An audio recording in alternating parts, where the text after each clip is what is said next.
Saudi আরবের রাজধানী রিয়াদে হাসি সংগঠনের প্রতিষ্ঠাবার্ষিকী উদযাপিত হয়েছে। রিয়াদ প্রতিনিধি এ কে আজাদ লিটন জানান, সমাজের অসহায় ও সুবিধাবঞ্চিত মানুষের মুখে হাসি ফোটাতে বছর ধরে নানা মানবিক কার্যক্রম পরিচালনা করে আসছে সংগঠনটি।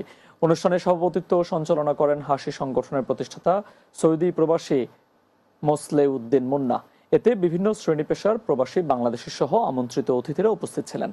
বক্তারা বলেন, প্রতিষ্ঠার পর থেকেই হাসি সংগঠন চট্টগ্রাম সহ দেশের বিভিন্ন জেলায় পথচারীদের মাঝে বিশুদ্ধ ঠান্ডা পানি এবং খাদ্য বিতরণ, শিক্ষা সহায়তা এবং চিকিৎসা সহায়তা সহ বিভিন্ন জনকল্যাণমূলক কার্যক্রম পরিচালনা করে আসছে।